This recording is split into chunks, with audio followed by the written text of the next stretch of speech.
qui me fais vivre, c'est toi qui me soutiens. Sans toi je ne suis rien, sans toi je ne peux rien. En toi je me sens vivre, en toi je me sens bien. Quand je suis entre tes mains, je n'ai pas peur du lendemain. Je ne pourrais vivre sans toi, je ne compte que sur toi. Mon bonheur se trouve en toi, toi qui soutiens ma foi. Je ne pourrais vivre sans toi, je ne compte que sur toi. Mon bonheur se trouve en toi, toi qui soutiens ma foi. Je ne pourrais vivre sans toi, je ne compte que sur toi. Mon bonheur se trouve en toi, toi qui soutiens ma foi. Je ne pourrais vivre sans toi, je ne compte que sur toi. Mon bonheur se trouve en toi, toi qui soutiens ma foi.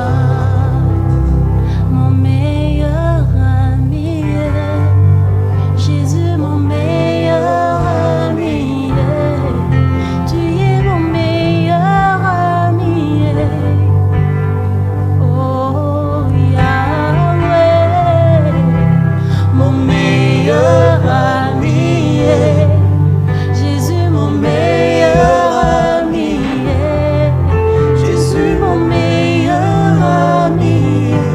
Quand la dépression a frappé à ma porte, Yahweh, impossible d'en parler, personne ne pouvait me comprendre. Sauf qui ôtait mon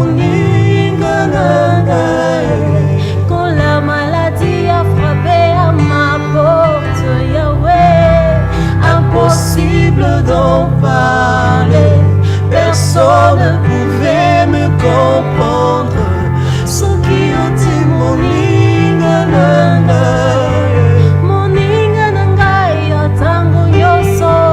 Jésus, mon meilleur ami, Jésus, mon meilleur ami, Jésus, mon meilleur ami, Yahweh, mon meilleur ami, Jésus, mon meilleur ami, Jésus, mon meilleur ami.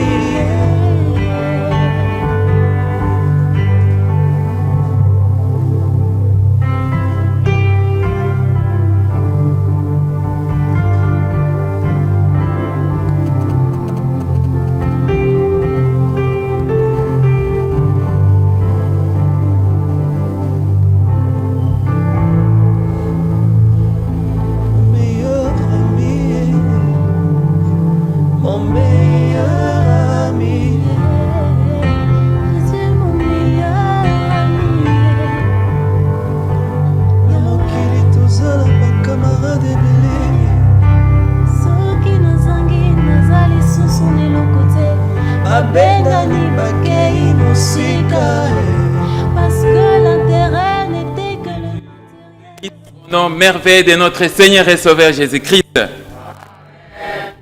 L'Éternel. Et nous poursuivons notre étude biblique de la parabole du fils prodigue, où nous tirons plusieurs enseignements. Il y a de cela quelques semaines, des enseignements. Nous avons traité un enseignement qui avait pour thème l'arrivée du fils prodigue dans la maison parentale. Dans cet enseignement, nous avons relevé deux attitudes. Est-ce que j'ai parlé à quelqu'un? Nous avons remarqué des attitudes qui caractérisaient les pères et les grands frères qui étaient restés. Des attitudes contradictoires dans l'accueil du fils prodigue. C'est pourquoi nous avons divisé l'enseignement en deux parties dans les résumés que vous voyez là. On a d'un côté l'attitude du père. Le papa a la compassion avec larmes aux yeux.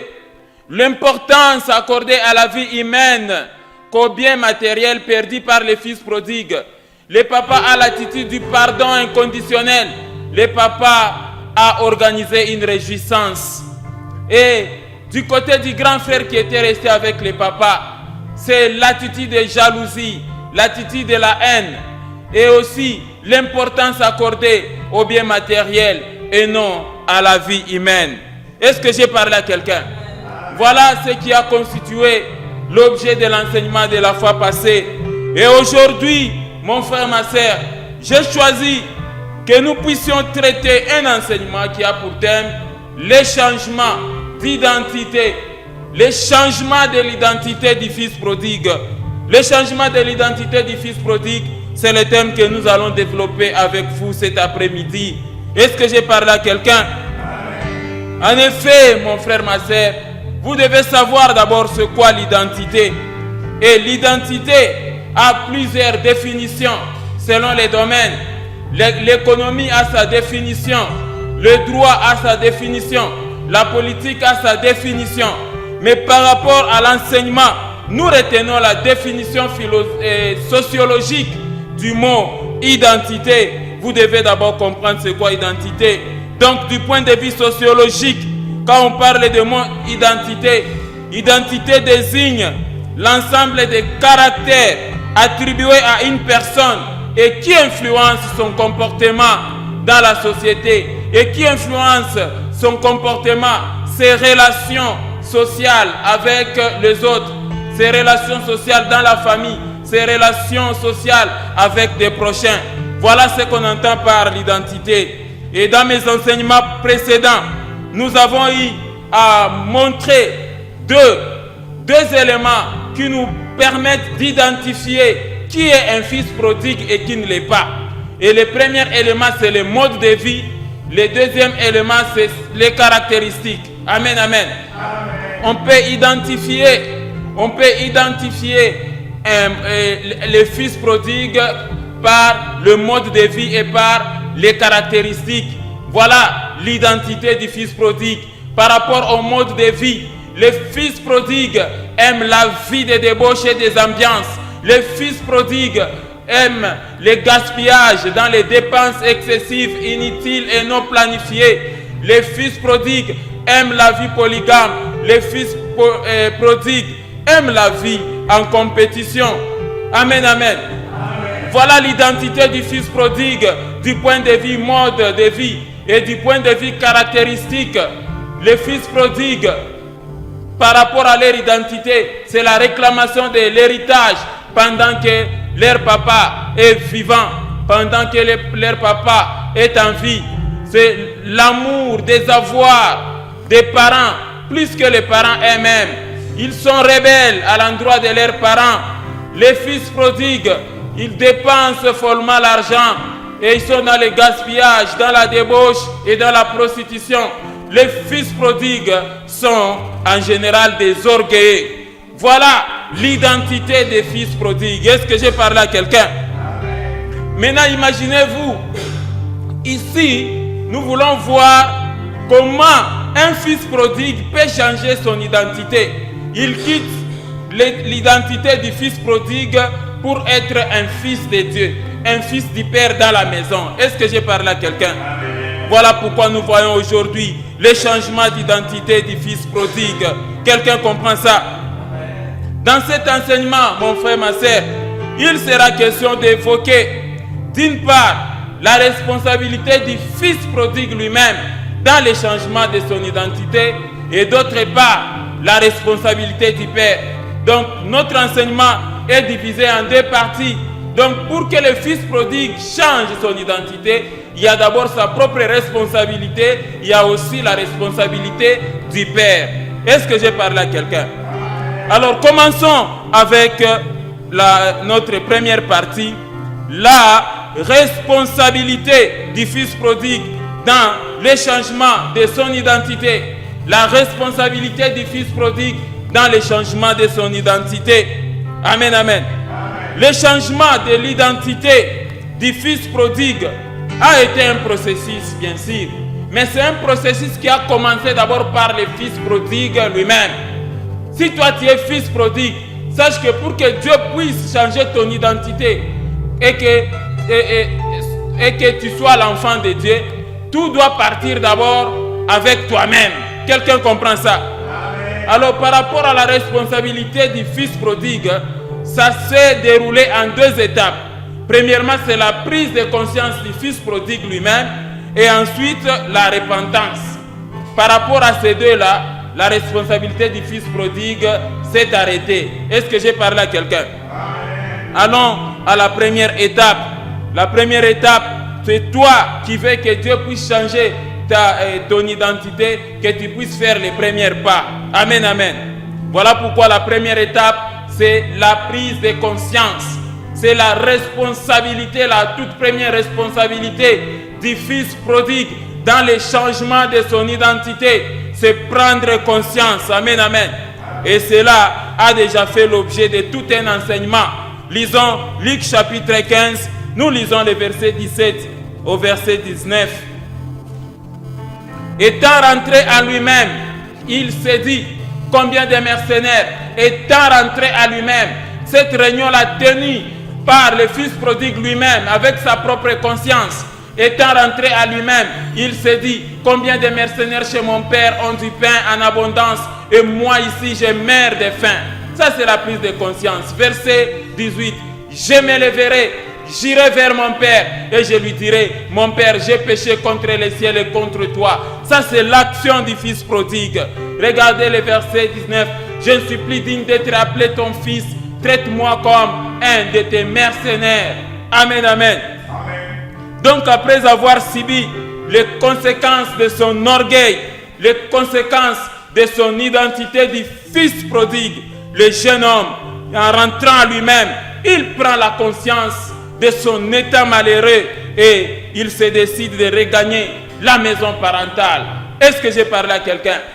C'est la même chose avec vous tous qui êtes en dehors de la maisonnée de Dieu, vous tous qui êtes dans les ambiances nocturnes, dans les impudicités. Vous devez prendre conscience pour rentrer dans l'église. Est-ce que j'ai parlé à quelqu'un?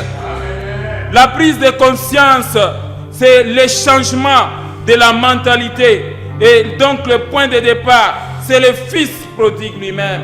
Quand Dieu dit, sentez votre misère, vous devez sentir votre misère. Quelqu'un comprend ça? La prise de conscience ne concerne pas seulement les fils prodigues, mais ça nous concerne nous tous. Est-ce que quelqu'un comprend ça? Chaque personne, selon son état, chaque personne, selon son besoin, peut arriver à se décider d'abandonner le mal pour que Dieu puisse changer son identité. Est-ce que j'ai parlé à quelqu'un? Dans la Bible, nous allons voir quelques cas de personnes qui ont pris conscience de changer leur identité et Dieu n'a pas hésité de changer leur identité. On peut prendre le cas de Zachée. Zachée, un homme riche. Zachée, un collecteur d'impôts, un chef des publicains. Mais il était riche du point de vue matériel. Rien ne manquait dans sa maison. Il avait une villa, il avait des villas, il avait des véhicules. Sa maison était bien équipée. Mais dans sa maison, il manquait une chose, les salis. Les salis n'étaient pas dans sa maison. Et l'homme a pris conscience. Est-ce que j'ai parlé à quelqu'un? Lisons Luc chapitre 19, versets 1 à 10. Luc chapitre 19, nous lisons les versets 1 au verset 10. Est-ce que j'ai parlé à quelqu'un? Jésus étant entré dans Jéricho, traversait la ville. Verset 2. Et voici un homme riche. Vous voyez, un homme riche appelé Zachée, chef des publicains. Verset 3.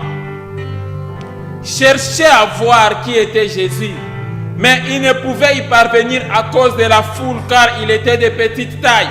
Arrêtons-nous un peu au niveau du verset 3. Amen, amen. Quelqu'un voit ces versets-là. Si non seulement il était riche, mais il cherchait à voir Jésus. Mais il avait affaire à un obstacle pour que votre identité change. Amen, amen.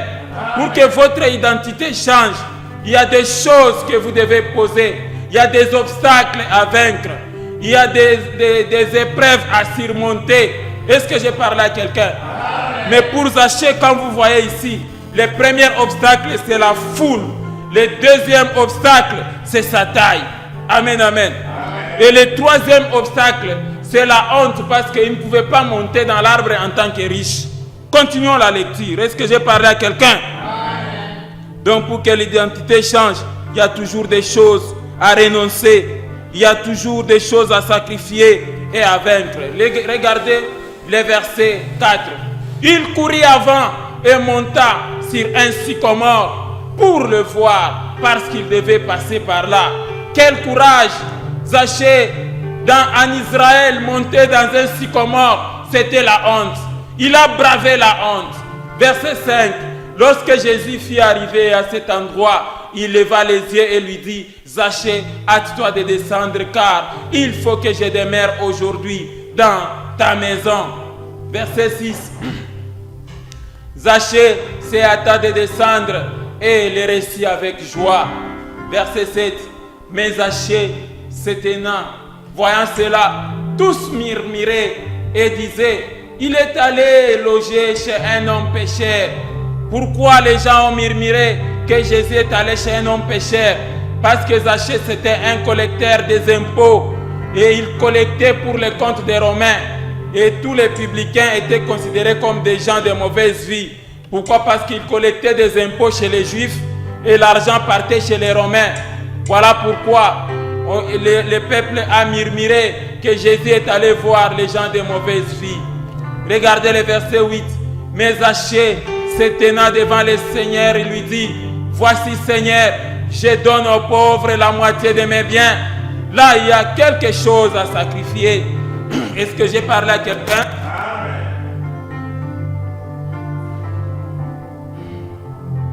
Il y a quelque chose à sacrifier. Là, vous devez comprendre. Là, il y a quelque chose à sacrifier. Là, Zachée commence à dire: je donne aux pauvres la moitié de mes biens. Et si je fais tort de quelque chose à quelqu'un, je lui rends les quadruples. Verset 9. Jésus lui dit: le salut est entré aujourd'hui dans cette maison parce que celui-ci est aussi un fils d'Abraham. Quelqu'un voit ce passage? Voilà ce qui manquait. Voilà ce qui manquait dans la maison de Zachée. Est-ce que quelqu'un voit le verset 9? Les fils, car le salut est entré. Jésus lui dit: le salut est entré aujourd'hui dans cette maison. Une maison bien équipée. Une maison qui a des écrans, je ne sais pas moi, de 80 pouces. Des salons en cuir. Une maison qui a, je ne sais pas moi, des grands lits. Mais cette maison-là manquait quelque chose, c'est le salut. Et le statut des Zachée a changé. Est-ce que j'ai parlé à quelqu'un? Regardez le verset 10. Lisons le verset 10. Le verset 10 dit ceci: car le Fils de l'homme est venu chercher et sauver ceux qui étaient comment? Perdus. C'est la même chose avec l'enfant prodigue. Il était perdu, mais pour changer son identité, le fils prodigue a pris sa propre conscience. Je le répète, mon frère, ma soeur, pour que l'identité change, il y a toujours des choses à renoncer. Il y a toujours des choses que vous devez sacrifier. Il y a des obstacles que vous devez vaincre. Il y a des actions à poser. Est-ce que j'ai parlé à quelqu'un? Ici, Zachée a vaincu l'obstacle de la foule, l'obstacle de sa taille. Il n'a pas eu honte de monter dans l'arbre et il a accueilli Jésus dans sa maison et le salut est entré et son identité a changé. Quelqu'un comprend ça? Amen. On peut voir aussi l'exemple de Bartimée, fils de Timée. Son identité a changé. Il était aveugle et il a commencé à voir. Voyons Marc chapitre 10, versets 46 à 48. Vous allez comprendre ces choses. Ils arrivaient à Jéricho, toujours Jéricho. Jéricho, il se passe beaucoup de choses. Et lorsque Jésus en sortit avec ses disciples, et une assez grande foule les suivait. Les fils de Timée, Bartimée, mendiant aveugle, il était mendiant aveugle, était assis au bord du chemin. Voilà la première action. Il entendit que c'était Jésus de Nazareth et il s'est mis à crier, fils de David, Jésus, aie pitié de moi. Fils de David, Jésus, aie pitié de moi. Il a commencé à crier. Et regardez, plusieurs les reprenaient pour les faire taire. Ça, c'est le découragement. Bartimée a pris conscience de ce qu'il était. Il a bravé l'obstacle de la foule et du découragement. Amen, amen. Regardez, plusieurs les reprenaient pour les faire taire. Mais il criait beaucoup plus fort. Les fils de David, aie pitié de moi. Fils de David, aie pitié de moi. Quelqu'un a vu ce passage-là? On peut continuer avec le verset 49 jusqu'à 53. Vous allez voir les passages. Amen, amen. Regardez Marc, chapitre 10, verset 49. Jésus s'arrêta et dit, appelez-les. Ils appelèrent l'aveugle en lui disant, prends courage, lève-toi, il t'appelle. La même foule qui décourageait Bartimée, la même foule commence à donner à Bartimée du courage. Prends courage, lève-toi, va, il t'appelle. Regardez le verset 50. L'aveugle jeta son manteau et se leva d'un bond, vint vers Jésus. Est-ce que quelqu'un voit les sacrifices? L'homme se décide même de jeter les manteaux. Les manteaux pouvaient lui permettre de se protéger contre les intempéries, contre le froid. Les manteaux, c'était comme les coffres forts du mendiant. C'était comme la banque. Parce que durant la journée, quand tout ce qu'on lui a donné comme argent, il mettait ça dans les manteaux. Mais quand Jésus l'appelle, Bartimée, il jette le manteau. Est-ce que quelqu'un voit le passage? Quel que soit l'argent qui était là, il a sacrifié. Il a jeté le manteau pour aller voir Jésus. La Bible dit que l'aveugle jeta son manteau et s'éleva d'un bond vers Jésus. Quel sacrifice! Le verset suivant, Jésus prenant la parole lui dit, que veux-tu que je te fasse? Rabouni, lui répondit l'aveugle, que je recouvre la vie. Amen. Et Jésus lui dit, va, ta foi t'a sauvé. Quelqu'un comprend ça? Bien-aimé dans le Seigneur, si tu veux que ton identité change, prends conscience de ta vie. Verset 53, aussitôt il recouvra la vie et suivit Jésus dans les chemins. Amen, amen. Aussitôt que Jésus t'a sauvé, il faut suivre Jésus.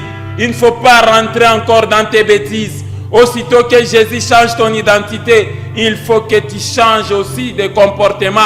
Est-ce que j'ai parlé à quelqu'un? Vous voyez ici, c'est un aveugle. Il a jeté son manteau. Je le répète, pour que Dieu puisse changer ton identité, arrête avec l'impudicité. Sacrifie ta vie de débauche là. Et maintenant, tu dois offrir ton corps comme un sacrifice vivant pour Dieu. Amen, amen. Est-ce que je m'adresse aussi à un pasteur prodigue? Amen, amen. Parce qu'il y a des pasteurs prodigues aussi qui passent derrière les litrins, mais ils sont impudiques, mais ils sont adultères. Vous devez aussi arrêter cette vie-là. Sinon, vous êtes tout simplement un pasteur qui est comment? Prodigue. Est-ce que j'ai parlé à quelqu'un? Il y a des obstacles. Ici, Bartimée, c'était la foule qui était un obstacle.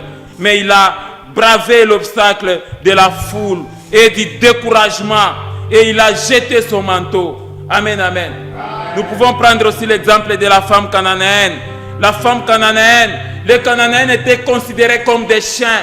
Un peuple que les Juifs devaient détruire à l'époque. Les Cananéens, c'était un peuple idolâtre à l'époque. Ils étaient considérés comme des païens. Ils étaient considérés comme les chiens par les Juifs.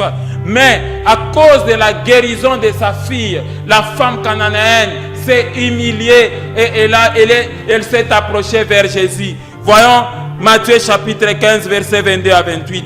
Vous allez voir ces passages. Est-ce que je suis en train de parler à quelqu'un? C'est la même chose avec les fils prodigues. Il se décide de rentrer chez ses parents. Et voici une femme cananéenne qui venait de se contrer, lui cria, « Aie pitié de moi, Seigneur, fils de David. Ma fille est cruellement tourmentée par les des morts. Verset 23. Il ne lui répondit pas un mot, et ses disciples s'approchèrent et lui dirent avec instance, renvoie-la, car elle crie derrière nous. Ici, les disciples sont les obstacles. Le silence de Jésus, c'est aussi un obstacle vis-à-vis de cette femme-là. Amen. Mais quand vous voyez le verset 24, Jésus va répondre à la femme, je n'ai été envoyé qu'aux brebis perdues de la maison d'Israël. C'est une réponse qui a choqué la femme. Mais elle a bravé ça. Regardez le verset 25. Mais elle vint encore se prosterner devant lui, disant, Seigneur, secours-moi. Regardez le verset 26. Mais il répondit, il n'est pas bien de prendre les pains et des enfants. Il n'est pas bien de prendre les pains des enfants et de les jeter aux petits chiens. Oui, les Cananéens étaient considérés comme des chiens. Verset 27. Oui, Seigneur, dit-elle, mais les petits chiens mangent les miettes qui tombent de la table de leur maître. Verset 28. Alors Jésus lui dit, femme, ta foi est grande, qu'il te soit fait comme tu veux. Et à l'heure même, sa fille fut guérie. Amen, amen. Vous voyez, le changement d'identité, ça demande l'humilité. Et pour terminer avec les exemples, on peut prendre la femme cananéenne, qui est la femme qui avait une perte de sang. Ça faisait 12 ans. Matthieu chapitre 9, verset 20 à 22. C'est la prise de conscience. Est-ce que j'ai parlé à quelqu'un? Et voici une femme atteinte d'une perte de sang depuis 12 ans, s'approcha par derrière et toucha les bords de son vêtement. Regardez le verset 21. Car elle se disait en elle-même, c'est la prise de conscience, si je puis seulement toucher son vêtement, je serai guéri. C'est la foi, ça. Verset 22. Jésus se retourna et dit en la voyant, prends courage ma fille, ta foi t'a guéri. Et cette femme fut guérie à l'heure même. Amen, amen. Donc, voilà la première étape pour que tu puisses changer d'identité. Le fils prodigue, pour changer d'identité, et il a pris conscience. Amen, amen.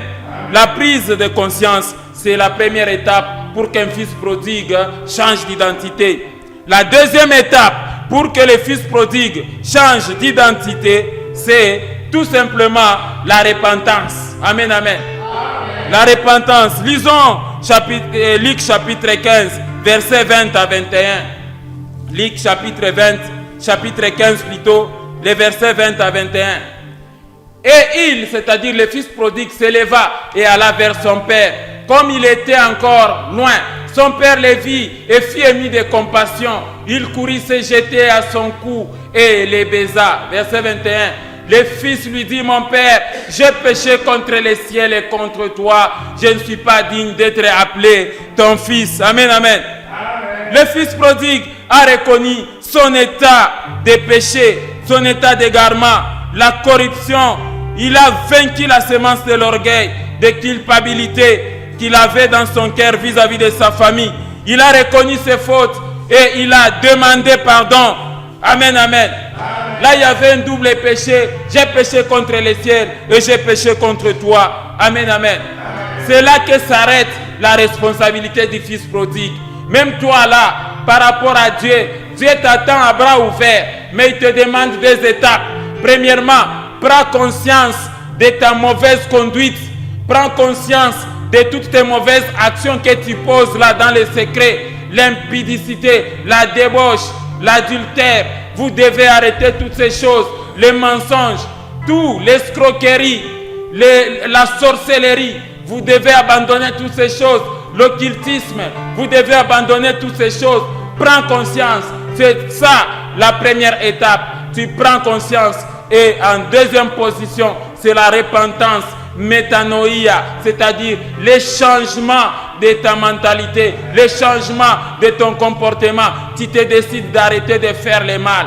Amen, amen. Christ t'attend à bras ouverts avec ta repentance. Quand tu as pris conscience, viens te repentir et ne retourne plus à ce que tu as vomi. Est-ce que j'ai parlé à quelqu'un? Voilà la première partie de l'enseignement. Donc la responsabilité du fils prodigue s'arrête là. Attaquons maintenant notre deuxième partie. C'est la responsabilité du père dans le changement de l'identité de son fils prodigue. la responsabilité du Père dans le changement de l'identité du Fils prodigue. Amen, amen.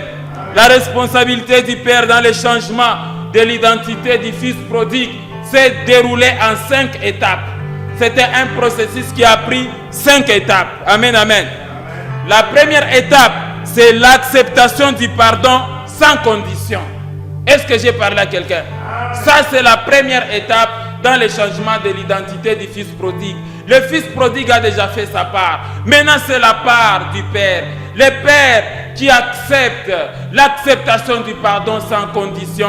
Ne conditionnez jamais le pardon. Il ne faut pas dire à ta femme, agenouille-toi maintenant, c'est comme ça que je vais te pardonner. Ou bien, allez, tu dois d'abord dormir, je te donne des coups de fouet, c'est maintenant que je vais te pardonner. C'est un pardon sans condition ici. Amen, amen. C'est la première étape de la responsabilité du Père qui accepte de pardonner son Fils avant même que son Fils ne demande pardon. Et pour preuve, quand vous lisez Luc chapitre 15, verset 20, vous allez voir, amen, amen. Et il s'éleva et alla vers son Père. Comme il était encore loin, son Père le vit et fit ému de compassion. Avant même que l'enfant ne dise un mot, le papa avait déjà compassion. C'est la même chose avec toi, les païens qui m'écoutent à cet instant.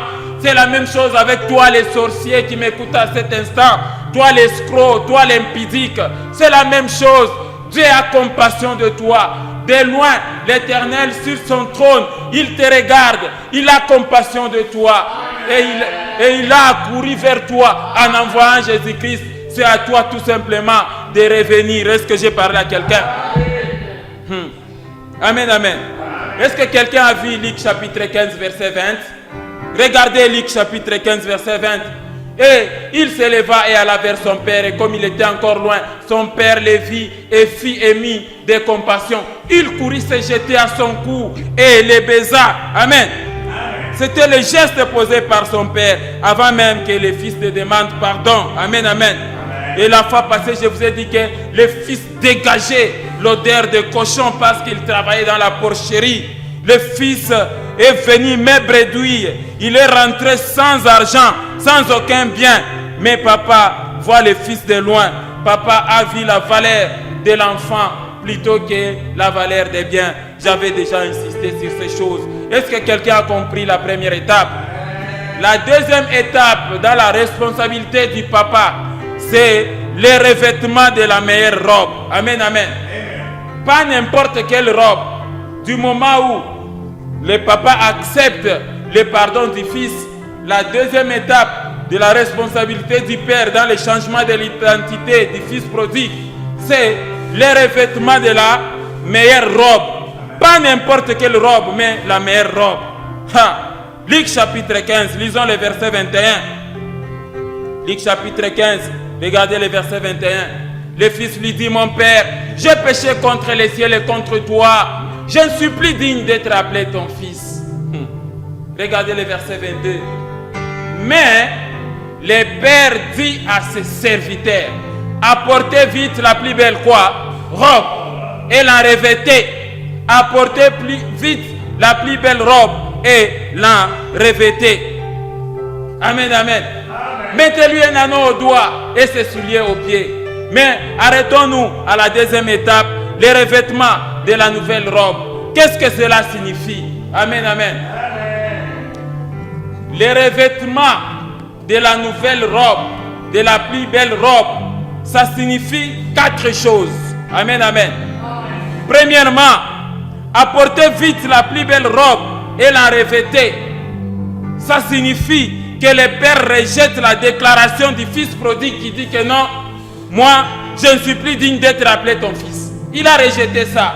Il dit non, non, tu es toujours mon fils. Amen, amen. Pendant que le fils rejette la filiation, mais le père dit non, non, tu es toujours mon fils. Voilà la première signification du revêtement de la plus belle robe.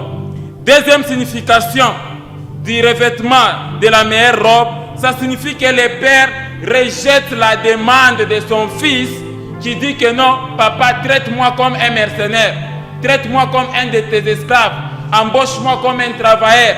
Mais son papa dit que je ne peux pas t'embaucher comme un travailleur, Je ne peux pas te traiter comme un esclave. Je ne peux pas te traiter comme un mercenaire. Tu es toujours mon fils. Ah. Ça, c'est que l'amour, ça. Amen, amen. Quelqu'un comprend ça? Amen. Donc, le père a dit, pas question. Il a rejeté toutes les demandes de son fils. Et il a intégré son fils dans la filiation. Troisième signification du revêtement de la nouvelle robe, c'est que les pères se décident d'ôter la honte et l'opprobre de son fils. Amen, amen. Oui, son fils était presque nu et papa se décide de chasser la honte. Papa se décide de protéger l'enfant. Amen, amen. Ça veut dire aussi la protection. Il a protégé l'enfant. Il a protégé l'enfant. Il a donné une nouvelle image à l'enfant. C'est ça la signification. C'est décider de ôter la honte. Amen, amen. C'est exactement ce qui est arrivé aussi avec Adam et Ève. On peut vérifier ça en Genèse. Quand on pose la question à Adam, Adam, où tu es? Non, j'ai eu honte, j'ai eu peur, je me suis caché. Alors tu es nu, Adam. Tu es nu. Tout ce que Dieu a fait, c'est tout simplement de faire les habits pour Adam et Ève afin de chasser la honte. Amen. Regardez Genèse chapitre 3, verset 7 à 10. Le péché va t'amener dans la honte, mon frère, ma soeur. Alors, regardez les passages. Mon frère, ma soeur, comprend ça. Les yeux de l'un de l'autre s'ouvrirent. Ils connurent qu'ils étaient nus ayant cousu des feuilles et des figuiers, et ils s'enfuirent de sentir. Les feuilles de figuier vont sécher avec le soleil, Adam et Ève. Les feuilles de figuier, ça va sécher le même jour. Regardez le verset 8. Alors, ils entendirent la voix de l'Éternel Dieu qui parcourait le jardin vers le soir. Et l'homme et sa femme se cachèrent loin de la face de l'Éternel Dieu au milieu des arbres du jardin. C'est la même chose avec toi, l'impudique. Tu te caches loin de la face de Dieu pour aller commettre tes bêtises.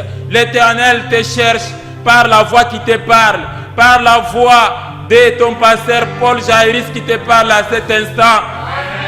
Dieu est en train, la voix de l'Éternel est en train de te parler à ce moment. Où es-tu pour l'instant, païen? Il est grand temps pour toi de rentrer à l'église. Il est grand temps pour toi de croire au Seigneur Jésus. Amen. Lisons, continuons la lecture. Mais l'Éternel appela l'homme et lui dit, où es-tu? Verset 10. Il répondit, j'ai entendu ta voix dans le jardin et j'ai eu peur, j'ai eu honte parce que je suis nu et je me suis caché. Amen, amen. C'est la nudité, mon frère, ma soeur. Vous devez faire très attention, surtout avec les péchés qui touchent à la nudité, parce que ça, ce sont des alliances diaboliques que vous êtes en train de faire avec plusieurs personnes. Je demande à la prostituée d'arrêter avec la prostitution. Je demande aussi à l'homme prostitué d'arrêter avec la prostitution. Est-ce que j'ai parlé à quelqu'un? Parce que vous contractez plusieurs alliances. Vous exposez votre nudité partout. C'est la honte. Est-ce que j'ai parlé à quelqu'un? Amen, amen. Donc pour enlever, pour ôter leur honte, l'Éternel va faire les habits de peau à Adam et Ève, parce que les feuilles de figuier qu'ils avaient cousues par eux-mêmes allaient sécher. Amen. Regardez Genèse chapitre 3 verset 21. Vous allez voir, c'est la vérité. Regardez la vérité de cette écriture. Regardez, l'Éternel Dieu fit à Adam et à sa femme des habits de peau et il les en revêtit. Exactement comme ce que ce papa vient de faire. Est-ce que j'ai parlé à quelqu'un? Amen, amen. Voilà le papa du fils prodigue dans sa responsabilité. Il va effectuer, il va faire les revêtements de la meilleure robe. Donc pour toi l'impudique, pour toi les païens, devant Dieu tu es nu. Il faut que tu sois revêtu du Christ. Amen, amen. Afin que ta nudité puisse disparaître. Et ici, porter la nouvelle robe, ça voulait dire tout simplement, il se décide, le papa se décide d'ôter la honte. Amen, amen. Enfin, la quatrième signification des revêtements de la meilleure robe, ça signifie tout simplement la robe de la justification. La nouvelle robe représentait une nouvelle image de l'enfant dans la famille, une nouvelle vie spirituelle. Donc du point de vue spirituel, cette meilleure robe ça indique la sanctification. Elle ne pouvait qu'avoir la couleur blanche. Amen, amen. Si ce n'est pas la couleur blanche, alors ça devait aussi avoir un peu de couleur de pourpre pour les enfants du roi. Un enfant du roi avait des tissus en pourpre. Amen, amen. C'était vraiment des tissus de fin lin afin de permettre à quelqu'un de lui dire « Il ne faut plus encore rentrer dans tes bêtises. » Est-ce que j'ai parlé à quelqu'un? Donc la nouvelle robe, ça indique la sanctification, la véritable identité que vous avez en Christ, la restauration, la réintégration du Fils prodigue dans sa première gloire qu'il avait perdue. C'est pourquoi, même pour nous les enfants de Dieu, Ecclésiaste chapitre 9, verset 8 est très clair à ce sujet. La Bible dit, qu'en tout temps, que tes vêtements soient comment? Blancs, et que l'huile ne cesse, que l'huile ne manque point sur ta tête. Amen, amen. C'est ce qui fait de vous la différence entre un païen et un chrétien. Amen, amen. Vous ne devez pas clocher des deux côtés, vous menez une vie à la fois païenne et chrétienne. Vous êtes prodigue. Est-ce que j'ai parlé à quelqu'un? C'est ça qui fait la différence entre un fou et un homme normal. C'est les revêtements. Quelqu'un comprend ça? Ici, je suis dans le sens du revêtement spirituel. Ce qui doit faire ta différence chrétienne, c'est que tu ne dois pas avoir dans ta conduite les agissements comme un païen. Amen, amen. Quand les paroles sortent de ta bouche, ça ne doit pas être des paroles comme un païen. Amen, amen. Les impudicités, les mensonges, les escroqueries, tout, vous devez enlever ça de votre vie. Est-ce que j'ai parlé à quelqu'un? En bref, brièvement, voilà ce que ça signifie donc la deuxième étape, les revêtements de la meilleure robe. Ça signifie ôter la honte et l'opprobre du Fils prodigue. Ça signifie la restauration. Ça signifie la justification, la réintégration du Fils prodigue dans la famille. Et spirituellement, cela signifie tout simplement la sanctification. Amen, amen. Le Père a rejeté les déclarations du Fils qui disait « Traite-moi comme un travailleur, pas question. Petit, porte la nouvelle robe. » Est-ce que j'ai parlé à quelqu'un? Troisième étape. La troisième étape de la responsabilité du Père dans le changement de l'identité du Fils prodigue, c'est le port de l'anneau au doigt. Amen. Regardez Luc chapitre 15, verset 22. Vous allez voir cette vérité. Amen, amen. Pour changer l'identité du Fils prodigue, le Père donne l'ordre à ses serviteurs en disant « Mettez-lui un anneau au doigt. » Regardez Luc chapitre 15, verset 22. Mais le Père dit à ses serviteurs « Apportez vite la plus belle robe. » Ça, je viens d'expliquer. Et en revêtez. Mettez-lui un anneau au doigt. Amen, amen. Et des souliers aux pieds. Quelqu'un comprend ça?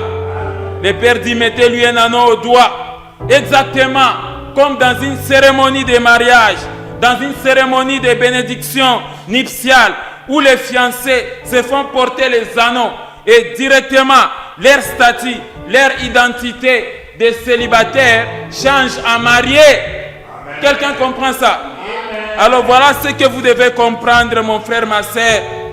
C'est que ça signifie. Qu'est-ce que signifie alors le port de l'anneau? Amen, amen. Au doigt pour l'enfant prodigue. Du point de vue de la coutume juive, dans la coutume juive, le port de l'anneau au doigt, comme le Père est en train de dire, allez, il faut que mon enfant, il faut que mon fils puisse porter l'anneau au doigt. C'est le changement de l'identité du Fils prodigue. Et cela signifiait trois choses dans la coutume hébraïque. Amen, amen. Qu'est-ce que signifie porter l'anneau? Quelqu'un comprend ça? Premièrement, porter l'anneau. Le port de l'anneau au doigt avait un premier sens. Ça signifie l'appartenance à une famille. C'est l'appartenance familiale. Le port de l'anneau signifie l'appartenance familiale. L'anneau représentait le nom de la famille. L'anneau était donné à l'enfant afin de représenter la famille partout où il allait. Si l'enfant se perdait, si l'enfant s'égarait, on le reconnaissait par l'anneau, parce que l'anneau portait souvent ce qu'on appelle griffe de la famille. Amen, amen. On le reconnaissait, on reconnaissait l'appartenance familiale de l'enfant. par l'anneau qu'il portait. Amen, amen. Exactement pour nous les mariés. On nous reconnaît par l'anneau que nous portons ici. Quelqu'un comprend ça? Quand les fils prodigues avaient réclamé au départ de récupérer la part dans ses biens, je suis convaincu que le père avait retiré son anneau parce qu'il avait pris sa part. Et comme il est parti dans un pays lointain, il ne devait pas aller représenter sa famille dans les bêtises. Est-ce que je parle à quelqu'un? L'anneau portait les signes de la famille. L'anneau portait l'identité de la famille. Amen, amen. Et on peut même étendre que l'anneau marquait aussi deux fois l'amitié, l'identité, les signes d'amitié. Vous pouvez voir l'exemple avec Job.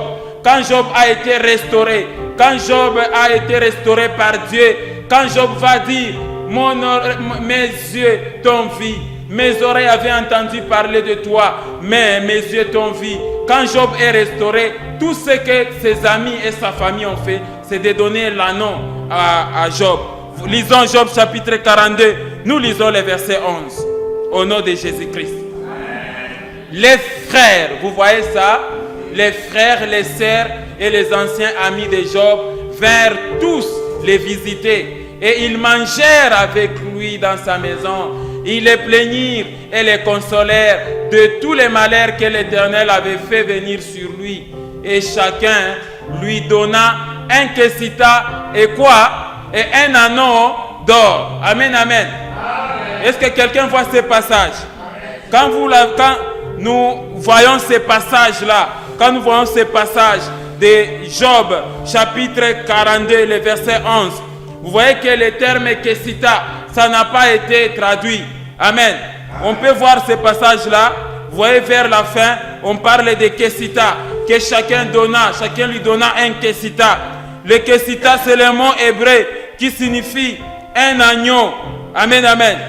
C'est un poids ou une monnaie d'un métal dont on ne connaît pas la valeur. Un métal précieux dont on ne connaît ni la nature ni la valeur. Soit encore, c'est une pièce d'argent ayant l'effigie d'un agneau. C'est ça.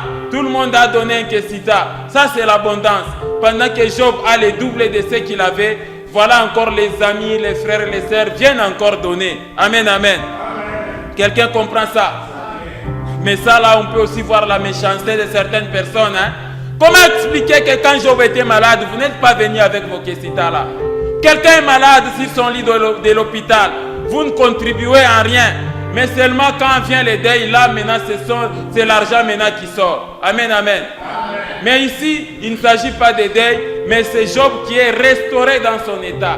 Et quand il est restauré, on lui a donné des kessitas et on lui a donné aussi les anneaux d'or pour encore sceller l'amitié ainsi que l'appartenance familiale. Amen, amen. Amen. Que signifiait encore le port d'anneaux au doigt? Ça signifiait faire de l'enfant un usufruitier, comme les juristes aiment appeler. Amen, amen. C'est la deuxième signification de allez, mettez-lui un anneau au doigt. Ça, ça fait partie des responsabilités du père dans le changement de l'identité du fils prodigue. Le port de l'anneau au doigt, ça a un sens, faire de l'enfant un usufruitier. Amen, amen. C'est-à-dire, l'anneau conférait à l'enfant le droit de jouir des biens de son père, des biens de sa famille, mais sans en abuser, sans en faire un mauvais usage. Amen, amen. Toute la fortune de la famille était accessible à l'enfant, était accessible au fils, aussi longtemps qu'il portait cet anneau. Assurément, quand le fils prodigue a réclamé la part de ses biens, son père lui avait ôté ça. Et maintenant, le fils prodigue, il rentre. Qu'est-ce que son père va faire? Il va encore le faire porter. Amen. Regardez Luc chapitre 15, versets 25 à 31. Luc chapitre 15. Or, le fils aîné, ça c'est le comportement du grand frère. Or, le fils aîné était dans les champs. Lorsqu'il revint et approche de la maison, il entendit la musique et les danses. Verset 26. Il appela un des serviteurs et lui demanda ce que c'était. Verset 27. Ce serviteur lui dit, ton frère est de retour et parce qu'il a retrouvé en bonne santé, ton père a tué le veau gras. Verset 28.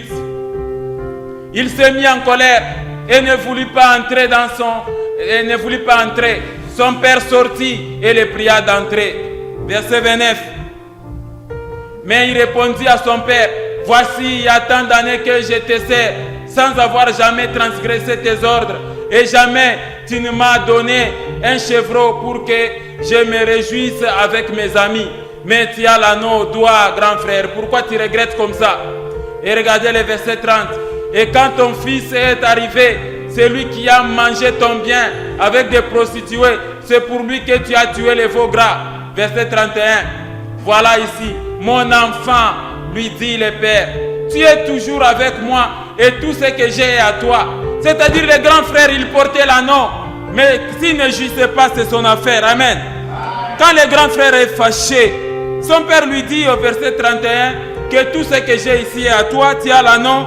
Preuve que le grand frère, il avait l'anneau, mais il ne jouissait pas, c'était son affaire. Amen, amen. Troisième signification de l'anneau, c'est que l'anneau c'était un signe d'autorité, un symbole de pouvoir délégué ou encore partagé. C'est ça, l'anneau signifiait symbole de l'autorité, symbole de pouvoir. Voilà pourquoi le papa va dire, allez, faites-le porter l'anneau. Amen, amen. On peut voir ça avec l'exemple de Joseph et de Pharaon en Genèse chapitre 41. Genèse chapitre 41, nous lisons les versets 39 jusqu'à 44. Et Pharaon dit à Joseph, puisque Dieu t'a fait connaître toutes ces choses, il n'y a personne qui soit aussi intelligent et aussi sage que toi. Verset 40. Je t'établis sur ma maison et tout mon peuple obéira à tes ordres. Le trône seul m'élèvera au-dessus de toi. Verset 41. Pharaon dit à Joseph, vois, je te donne le commandement de tous les pays d'Égypte. Verset 42. Pharaon ôta son anneau de la main. Vous voyez ce que ça signifie mettre l'anneau? Pharaon ôta son anneau de la main et le mit à la main de Joseph. Il le revêtit d'habits de fin lin et lui mit un collier d'or au cou. Amen, amen. Verset 43. Il le fit monter sur les chars qui suivaient les siens et on criait devant lui à genoux. C'est ainsi que Pharaon lui donna le commandement de tous les pays d'Égypte. Verset 44.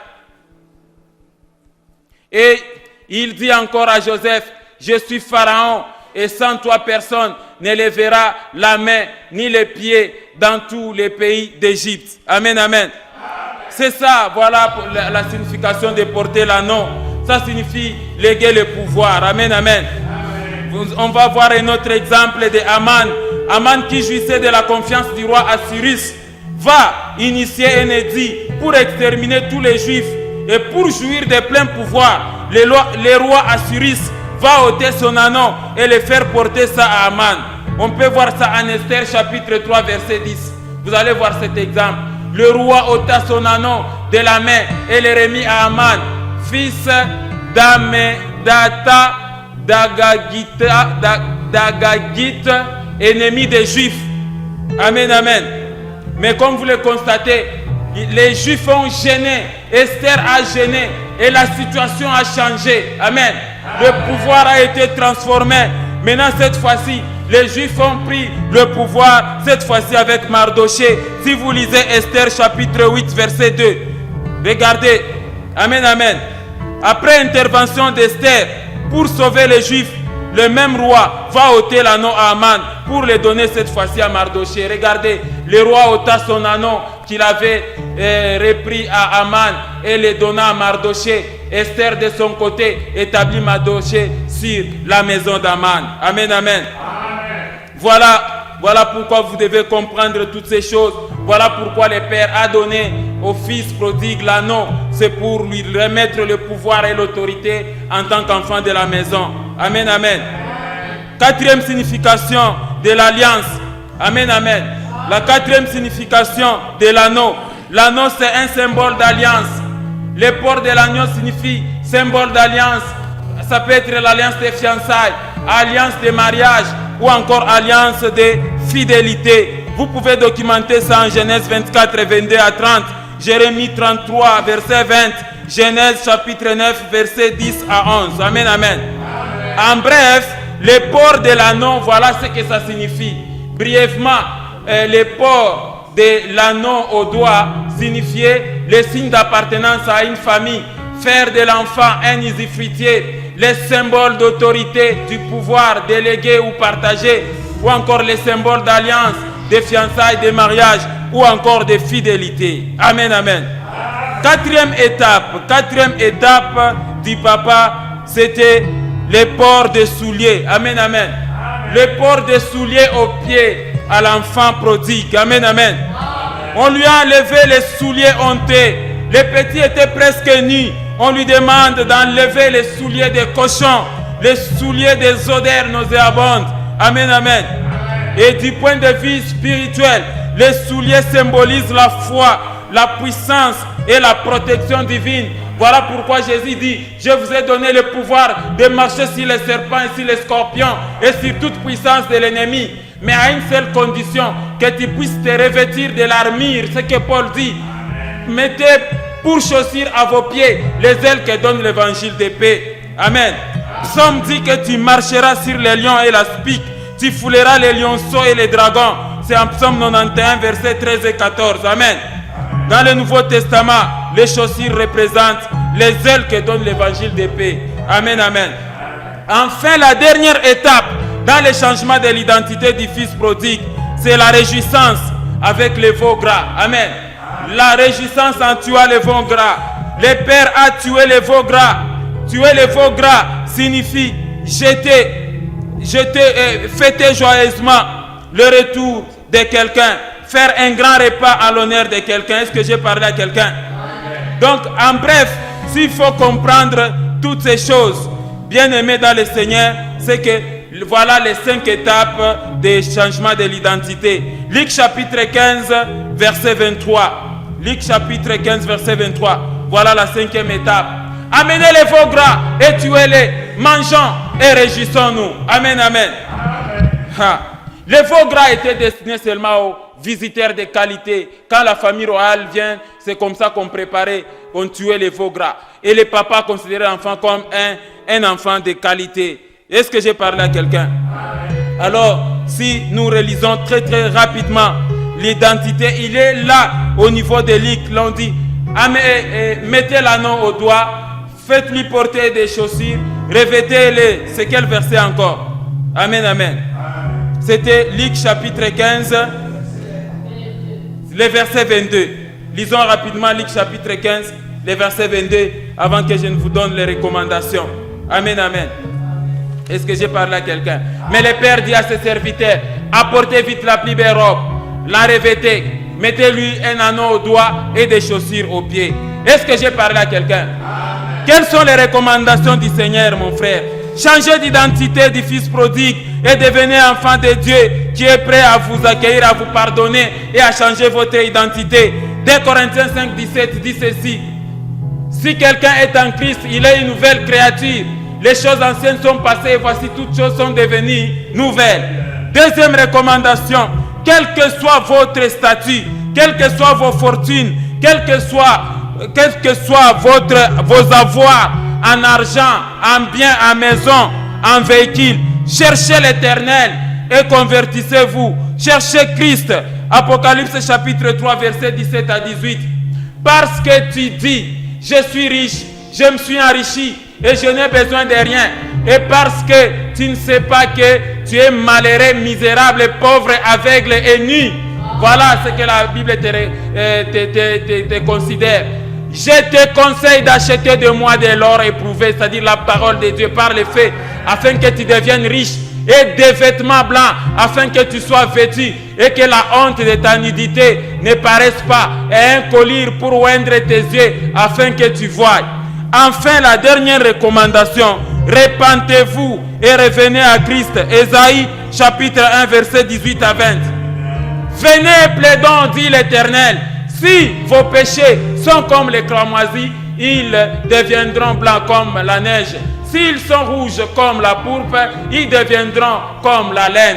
Verset 19. Si vous avez de la bonne volonté, si vous êtes docile, vous mangerez les meilleures productions du pays. Verset 20.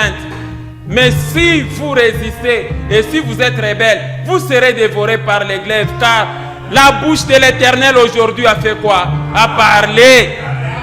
La bouche de l'Éternel a parlé. En résumé, voilà ce que ça donne l'enseignement. En résumé, voilà ce que vous devez comprendre de l'enseignement. Du côté, la responsabilité d'abord du changement de l'identité du Fils.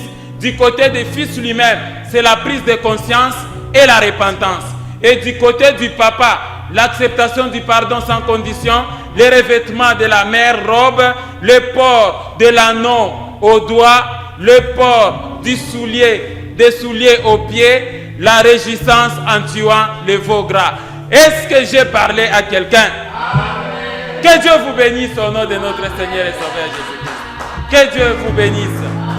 Voilà l'enseignement. Il n'a pas dit que